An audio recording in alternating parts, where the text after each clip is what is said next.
Ayun, good morning Canada at magandang gabi Pilipinas, magandang araw, tanghali kung nasang panig man kayo ng mundo mga kabayan, mga ka-Diyos in Canada. At ayun, welcome ko uli kayo dito sa ating munting YouTube channel. At medyo natagalan bago nasundan yung ating huling vlog. At ngayon nga mga guys ay Huwebes ng umaga dito sa atin, sa amin sa Calgary, Alberta, Canada. At ayun, dito tayo sa ating bakuran. Ayan. Pagkatapos kasi ng mahaba-habang winter, ngayon lang tayo uli lalabas, pupunta dito. At nagkaroon tayo na pagkakataon kasi mahaba-haba yung bakasyon ko ngayon. Isang buong linggo tayong nakalib. At ayun, may oras tayo para tignan ang ating garden. At ayun, ating maliit na taniman. Piling pakiramdam ko hindi na ako aabot ngayon kapag nagtanim pa ako, nagpunla. Kasi last year, naperwisyo siya ng mga squirrel. Kaya ngayon naglagay ako ng scarecrow para mailang. Pero yun nga, dahil May na, nangalahati na yung May. At tinatamad na ako magtanim. Kaya ako na lang sigurong ganyan muna. At habang nagkakape nga mga guys, yun. Dahil nga ngayon, maluwag yung araw natin, maluwag yung linggo natin. 1 week kasi tayong bakasyon. So bigyan ko kayo ng maikling istorya o kaganapan sa nangyari sa ating Lunes, Martes, hanggang ngayon Huwebes. So bali nga Tuesday, last Tuesday ay sinamahan ko yung kapatid ni Eden o ni Your Tint Guy na si Kuya Jonald. Ayan. Nag-arrive sila kasi sa Pilipinas, galing sa Pilipinas papunta dito last week, Thursday. Pupunta sila ng Newfoundland, mga landed immigrant sila, so landed PR. At ayun nga, Tuesday, mabilis lang tama guys, sana hindi kayo mainit kasi gusto ko talaga i-share to para ma-inspire ang nakakarami. Maganda kasi yung kanyang istorya. Actually dapat siya iba-vlog ko personal, kaya lang dahil kulang na yung oras namin pare-pareho. Kahapon nga nag-flight na sila. Hingin na lang ako ng consent niya na yun, vlog na lang natin. Tapos singit-singit natin yung mga video clips na kunan namin nung Tuesday habang magkakasama kami. So ayun nga mga guys, nung Tuesday, sinamahan ko siyang silang dalawa ng anak niya kumuha ng SIN o yung tinatawag namin dito na Social Insurance Number.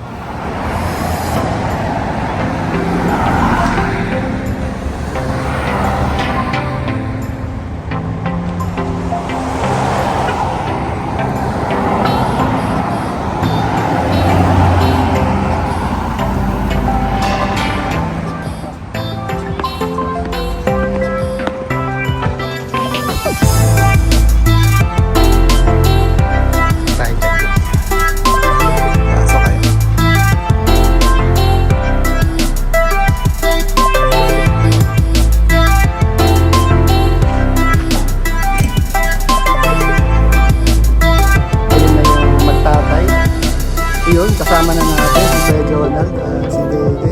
Kamusta? Nakakuha kayo? Ayun may SIN na sila. Handa na ulit magbayad ng tax. Ayan, si Dege. Galing Philippines. Fresh from Philippines. Nakarating na ka na si Dumating. May 7. Last week. Amoy Pilipinas. Okay na daw. Wala na. Bukas ang flight nila papuntang Newfoundland. Akit kami dun sa taas. Kami. Picture. Kasi dun andun yung mga flag ng Canada para sa mga newcomer talaga yun. So mamaya, kuya, kwentuhan mo kami ng journey mo dito Okay. Kasi interesting yung kanyang journey. Matagal-tagal din siya na antay. 3 years. 3 years. So mamaya, Higit pa.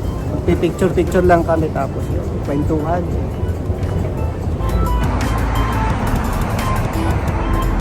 So ayun sila. Picture muna. Mga bagong salta sa Canada. Bukas lilipad na sila pa Newfoundland. yung ulong malaki. Kuya, picture tayo dyan. Sige, kayo. Picture mo kaya ako dyan. Ay, wag mo aralin yan dun, ha? Bawal yan. Tignan mo yan, yung mga nangyayari. Ayan.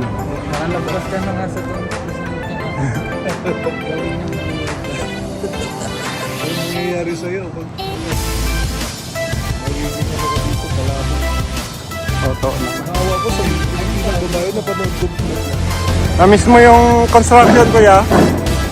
Yan si Kuya Jonald sa EI siya dati. Ayan. Nakakita siya ng ano ngayon, construction dito. Na-miss daw niya. Ano masasabi mo sa Canada, kuya? The best. Panalo ba? Sulit? Sige.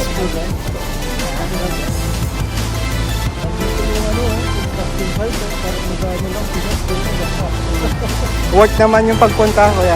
Yan ang pagsisisi. Mamaya, balik tayo sa realidad. Ayo. Trabaho. May babayad. Nakakuha na kayo ng SIN. Babayad na kayo ng tax. Bayarin. Dito kami sa downtown. Ayan. Sakay na kami ng C-Train.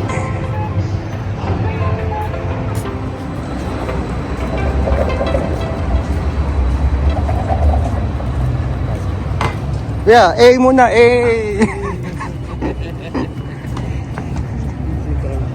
Kasi ang istorya niya, 2020,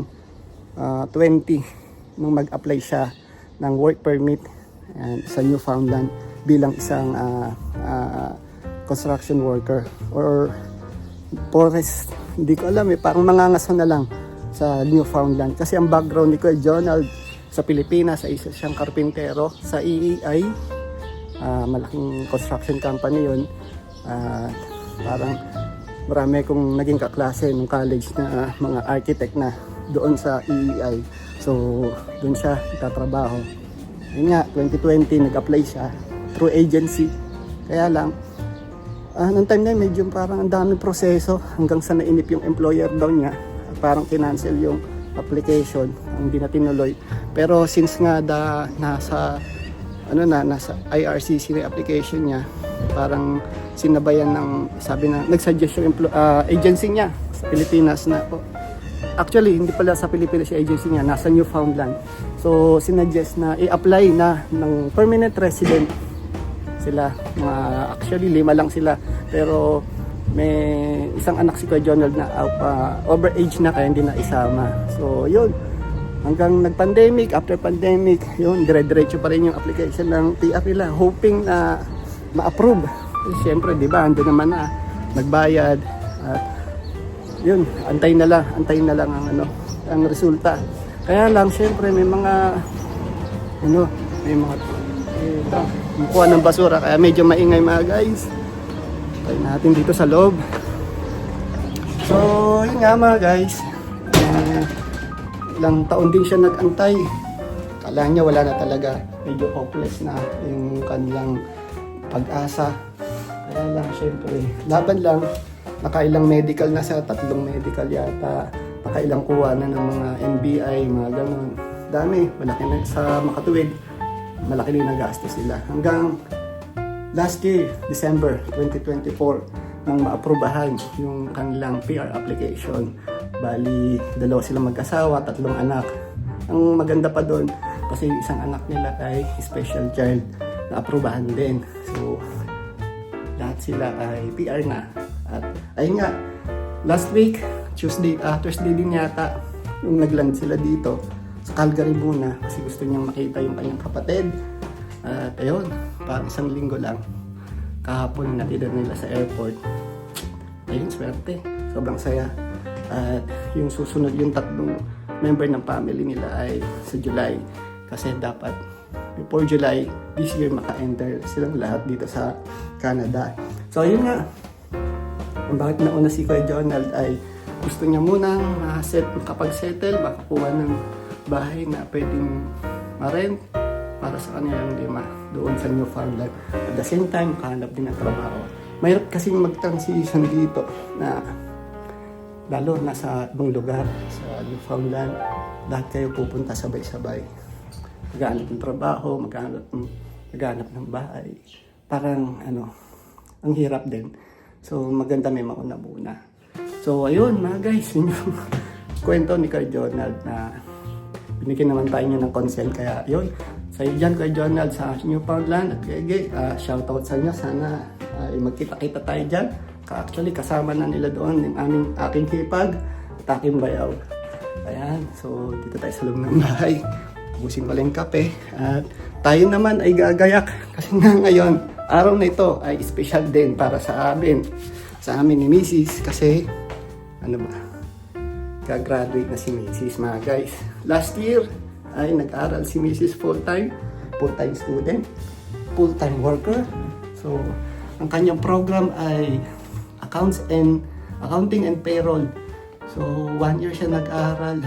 Witness ko talaga yung kanyang pag-iirap, pinagsabay niya. At ngayon nga ang araw kung saan makakapagtapos na siya or tapos na ang kanyang program. At ayun, ito na yung graduate mga guys. Ayan, buksan natin. Graduation. Yan na yung gagraduate, ihahatid natin. Ayan. Ano pakiramdam din ng gagraduate? Sakto lang.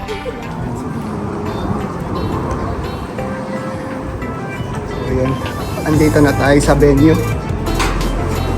Mga graduates.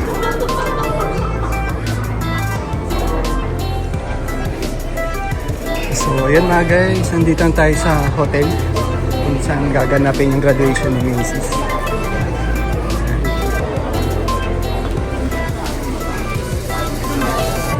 So ito nga pala yung school ni Mrs. Sundance College. So kukuha lang daw siya ng toga.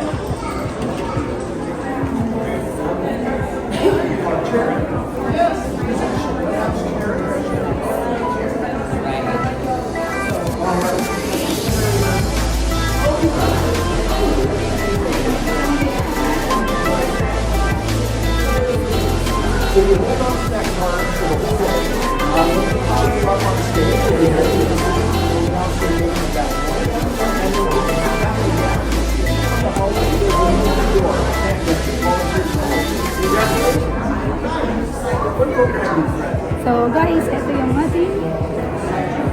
Ayan ba Ano yung, ba tawag dito? ito yung program mo, dear. Ito yan. Hindi, ito yung kung paano nila ipopronounce yung pangalan namin pag nag-marcha ka. Yan siya. So kukuha na tayo ng toga. Dito yata. Samahan natin siyang kumuha ng toga. Dito yata, dito toga. Ayun na nga.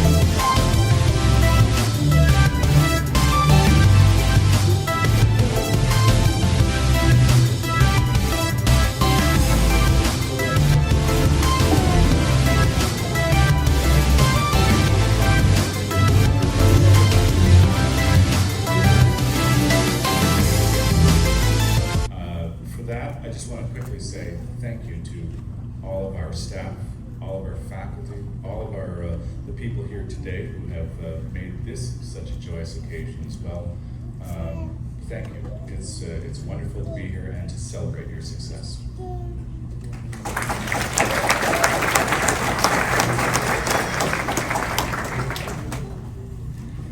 So good afternoon, ladies and gentlemen, distinguished guests and graduates. What a great work. Let me first ask everyone, how's everyone? Ready to go. I will count down from 3, and please throw your hats on 1. Okay? Okay, so on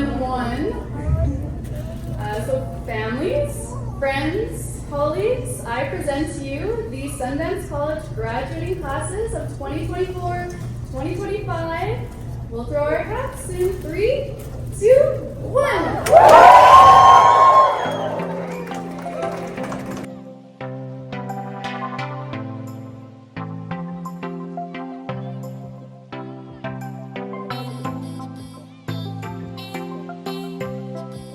Tapos na, uuwi na yung graduate. Anong pakiramdam, dear? Anong pakiramdam? Amazing! So, yun nga. Grateful. Natapos. Ang program nga palang tinapos ng dear ko ay, ano, Commerce, accounting, tax, and payroll. So, sabi na nila doon, ng mga professor doon is, kami daw ang may pinaka-top na kurso na kinuha. Yes naman, money. so, Hirap. yun nga mga guys, na obserbahan ko lang kanina, yung mga nag-aaral, yung mga graduate, hindi lang siya mga bata. May mga ano rin, talaga. mix. May mga may edad na.